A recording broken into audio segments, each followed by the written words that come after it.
Assalamu alaikum students, my name is Babar Gulab and I am your biology teacher of grade 9th.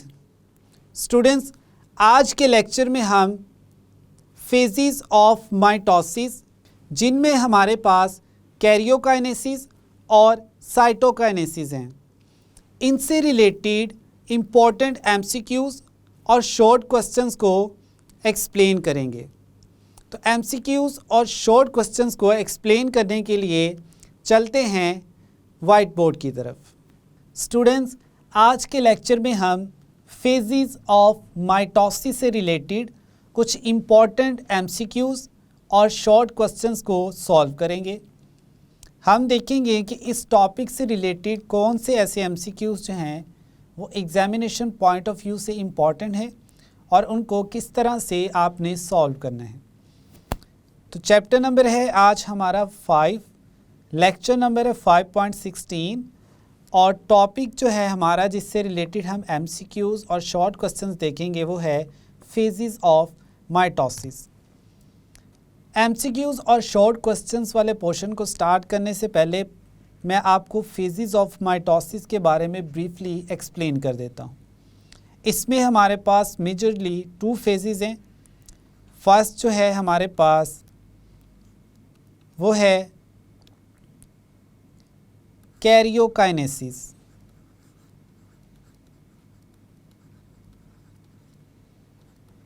और second जो है वो हमारे पास है साइटोकाइनेसिस।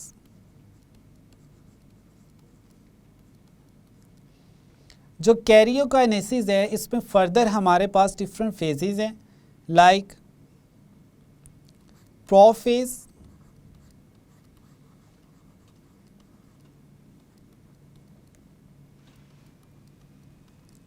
मेटाफेज,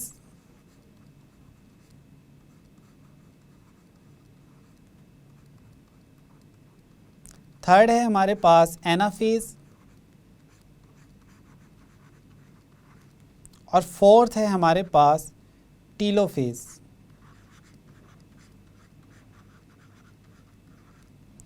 कैरियोकाइनेसिस में फर्दर ये 4 फेजेस हैं। अब हम देखते हैं एमसीक्यूज़ वाले पोर्शन को। फर्स्ट जो हमारे पास एमसीक्यू है इसमें स्टेटमेंट में हम देखते हैं क्या पूछा गया है। The division of nucleus is called, यानी जो न्यूक्लियस डिवाइड करता है इसको हम क्या कहते हैं। ऑप्शन ए है हमारे पास साइटोकाइनेसिस। साइटोकाइनेसिस जो है इसका मतलब है डिवीजन ऑफ साइटोप्लाज्म।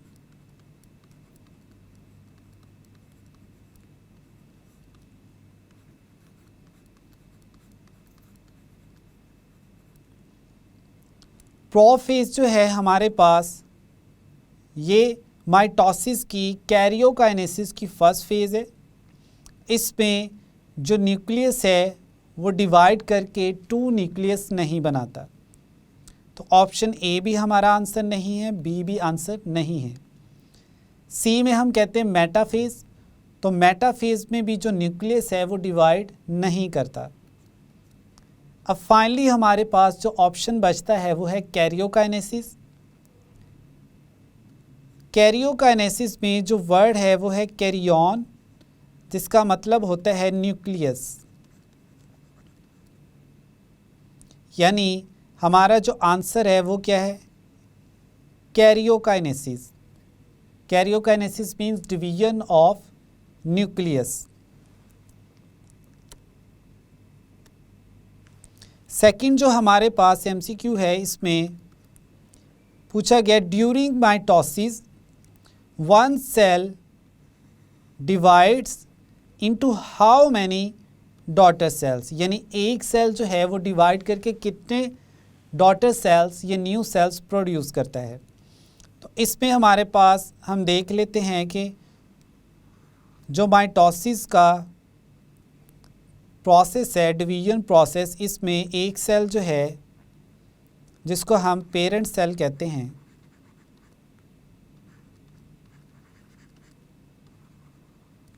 ये डिवाइड करता है और 2 डॉटर सेल्स प्रोड्यूस करता है।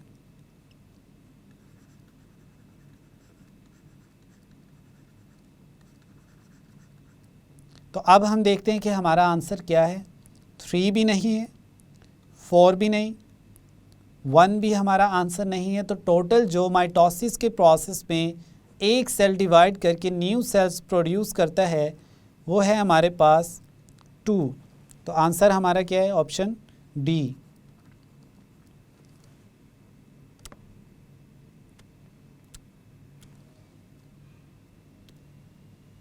थर्ड जो है हमारे पास, उस पर हम देखते हैं which of the following is the longest phase of karyokinesis. Students, karyokinesis की अभी मैंने आपको 4 फेजेस जो हैं वो बताई हैं, जिसमें मैंने कहा prophase, metaphase, anaphase and telophase. तो ये जो चारों हैं ये कैरियोकाइनेसिस की ही फेजेस हैं। अब हमने इसमें देखना है कि लॉन्गेस्ट फेज कौन सी है जिसमें सेल को सबसे ज़्यादा टाइम लगता है। तो इसमें हमारा जो आंसर है वो है प्रोफेज। प्रोफेज जो है कैरियोकाइनेसिस की लॉन्गेस्ट फेज है। अब नेक्स्ट हम देखते हैं mitosis consist of dash phases, यानी माइटोसिस जो है इसमें कितनी फेजेस हैं। अभी हमने एक्सप्लेन किया कि माइटोसिस में जो फेजेस हैं वो मेजरली हमारे पास कितनी हैं? 2 फेजेस हैं। तो हमारा जो आंसर है वो कौन सा होगा? 2 वाला। कौन सी 2 फेजेस हैं? Karyokinesis and cytokinesis.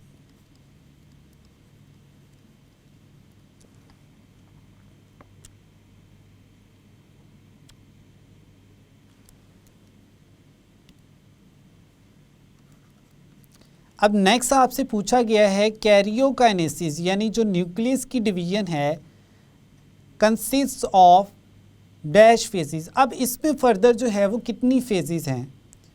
तो हमने बात की इसमें 4 फेजेस हैं, prophase, metaphase, anaphase and telophase. तो हमारा आंसर क्या है? हमारा आंसर है ऑप्शन बी, 4।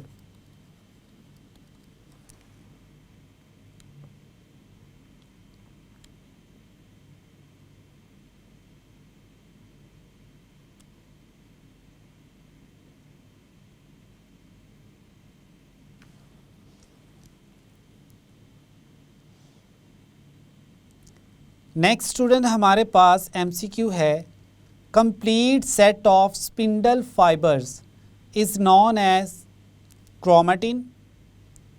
क्रोमेटिन जो है ये लूज थ्रेड लाइक फॉर्म है।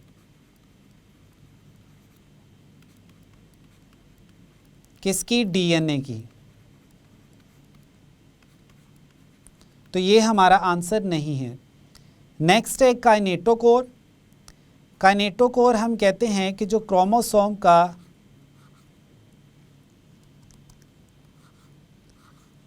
सेंट्रोमियर है इस पर स्पेशल स्ट्रक्चर्स प्रेजेंट होते हैं जिनको हम क्या कहते हैं? काइनेटोकोर। अब ये तो एक स्ट्रक्चर है, ये कंप्लीट सेट नहीं है क्रोमोसोम का, तो ये भी हमारा आंसर नहीं है। थर्ड है हमारे पास स्पिंडल फाइबर्स, यानी माइटोटिक जो स्पिंडल्स हैं इनको हम कह सकते हैं कि कंप्लीट सेट है किसका? स्पिंडल फाइबर्स का। फाइनली जो है वो है हमारे पास क्लीवेज। तो क्लीवेज में हम कहते हैं कि जो सेल्स हैं वो क्लीवेज फ्लो के थ्रू यानी 1 से 2 में डिवाइड होते हैं। उनके सेंटर में जो है वो इस तरह से क्लीवेज स्टार्ट होती है। तो हमारा जो मोस्ट एप्रोप्रिएट आंसर है वो क्या है? Mitotic spindles.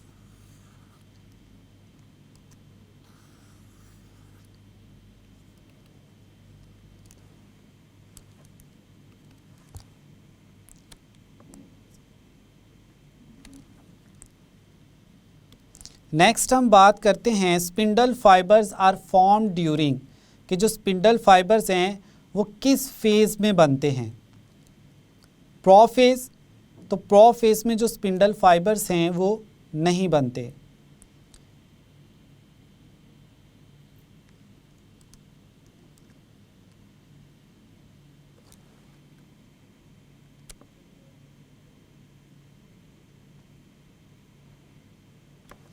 नेक्स्ट जो है हमारे पास वो है MCQ नंबर 7, जिसमें पूछा गया spindle fibres are form during, कि जो स्पिंडल फाइबर्स हैं ये कब बनते हैं। तो हमारे पास डिफरेंट फेजेस हैं, प्रोफेज, मेटाफेज, एनाफेज और टीलोफेज। अब जो प्रोफेज है इसमें स्पिंडल फाइबर्स की फॉर्मेशन होती है बाय यूटिलाइजिंग ट्यूबुलिन प्रोटीन। इस ट्यूबुलिन प्रोटीन को यूज़ किया जाता है और क्या बनाया जाता है, स्पिंडल फाइबर्स। मेटाफेज जो है इसमें जस्ट जो क्रोमोसोम्स हैं वो मेटाफेज प्लेट बनाते हैं।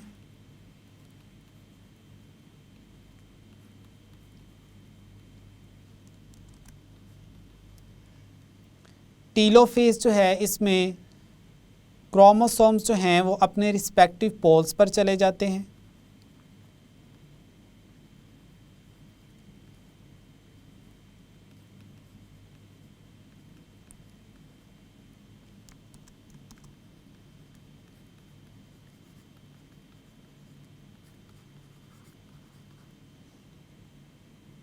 और जो एनाफेज है इसमें क्रोमोसोम्स जो हैं ये सिस्टर क्रोमेटिड्स जो हैं वो सेपरेट होते हैं।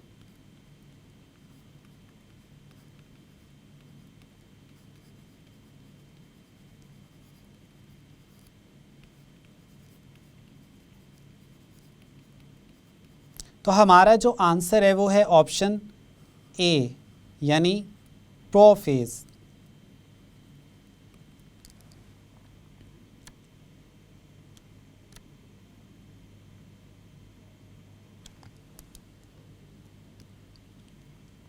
The cells of plants lack, अब प्लांट सेल जो हैं उनमें कौन सा स्ट्रक्चर जो है वो प्रेजेंट नहीं होता।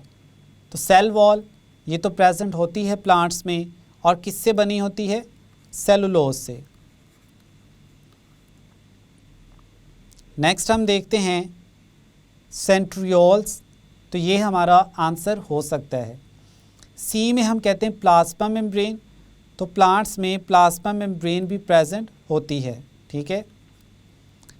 और डी जो है राइबोसोम्स, तो राइबोसोम्स भी प्रेजेंट होते हैं। तो हमारा जो आंसर है कि प्लांट्स में कौन से स्ट्रक्चर्स जो हैं वो प्रेजेंट नहीं होते, तो वो है हमारे पास सेंट्रियोल्स, यानी सेंट्रियोल्स प्लांट्स में प्रेजेंट नहीं होते। अब यहाँ तक स्टूडेंट्स हमने बात की MCQs के पॉइंट ऑफ व्यू से। अब हम देखते हैं कुछ इम्पोर्टेंट शॉर्ट क्वेश्चंस को। इसमें आपसे पूछा जा सकता है माइटोसिस की फेजेस के बारे में कि उनके नाम बताएं। तो आप ब्रीफली डिफ़ाइन करेंगे कि जो माइटोसिस का प्रोसेस है इसमें 2 मेजर फेजेस हैं। एक है हमारे पास कैरियोकाइनेसिस, जिसको हम कहते हैं डिवीजन ऑफ न्यूक्लियस। सेकंड जो है हमारे पास वो है साइटोकाइनेसिस, जिसको हम कहते हैं डिवीजन ऑफ साइटोप्लाज्म। अब फर्दर हमने बताना है इसमें कि जो कैरियोकाइनेसिस है उसकी 4 फेजेस हैं। कौन कौन सी, प्रोफेज, मेटाफेज, एनाफेज और टीलोफेज। तो इस तरह से आपने ये जो शॉर्ट क्वेश्चन है इसको अटेम्प्ट करना है। सेकंड शॉर्ट क्वेश्चन जो है वो है हमारे पास व्हाट इज़ काइनेटोकोर, कि काइनेटोकोर जो है वो क्या है। हम कहते हैं each chromosome has a kinetochore at centromere. अब पहले तो आपको बता दें कि जी ये जो सेंट्रोमियर है ये है क्या।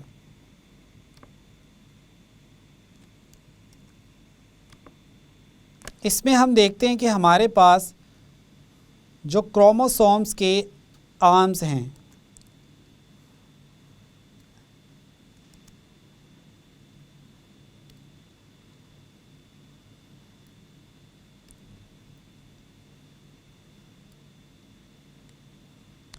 ये दोनों जो आर्म्स हैं, ये जिनको हम सिस्टर क्रोमैटिड्स भी कहते हैं, ये सेंटर से कॉन्स्ट्रिक्ट हुए होते हैं एक स्पेशलाइज्ड स्ट्रक्चर की वजह से।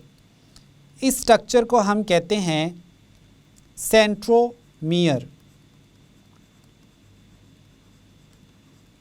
अब इस स्ट्रक्चर को अगर फर्दर देखा जाए, फॉर एग्जांपल ये हमारे पास सेंट्रोमियर है, तो इस सेंट्रोमियर पर फर्दर क्या प्रेजेंट होता है? Kinetochore, like this one. इनको हम कहते हैं काइनेटोकोर।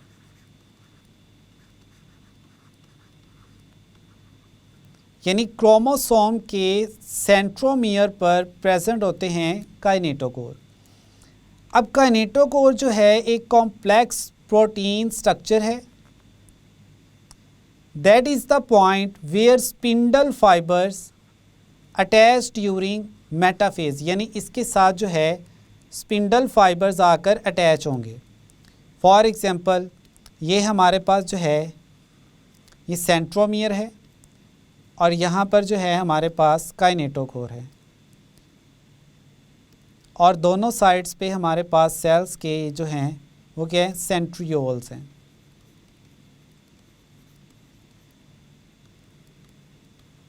इन सेंट्रियोल्स से जो है स्पिंडल फाइबर्स अराइज करते हैं और इस काइनेटोकोर के साथ आकर अटैच होते हैं इस तरह से। तो ये था स्टूडेंट काइनेटोकोर को डिफ़ाइन करने का तरीका। अब नेक्स्ट हम देखते हैं कि स्पिंडल फाइबर्स क्या हैं।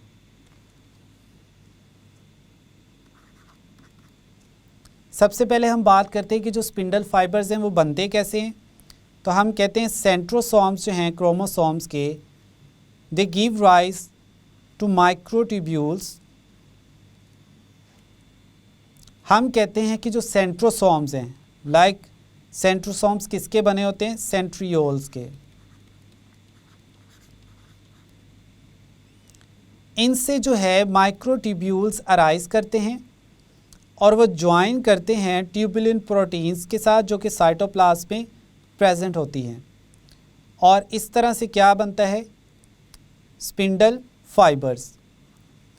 इन स्पिंडल फाइबर्स को हम माइटोटिक स्पिंडल्स भी कहते हैं। तो आपने इस तरह से जो है स्पिंडल फाइबर्स को एक्सप्लेन करना है। फिर फर्दर हम कहते हैं complete set of spindle fibre is known as mitotic spindles. ये हमने एमसीक्यूज़ में भी पॉइंट जो है इसको एक्सप्लेन किया था। अब स्पिंडल फाइबर्स की अगर फॉर्मेशन देखी जाए,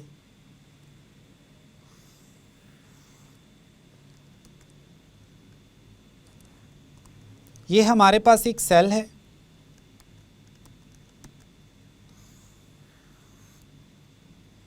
और इसके कॉर्नर पर जो है वो सेंट्रोसोम्स प्रेजेंट होते हैं। इनको हम कहते हैं सेंट्रोसोम्स।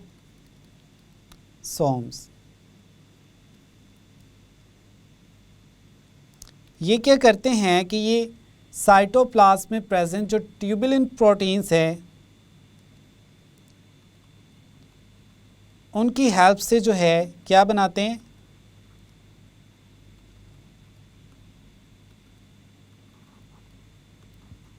Spindle fibres.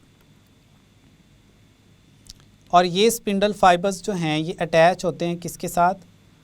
क्रोमोसोम के सेंट्रोमियर पर प्रेजेंट काइनेटोकोर के साथ। ये हमारे पास काइनेटोकोर का स्ट्रक्चर है।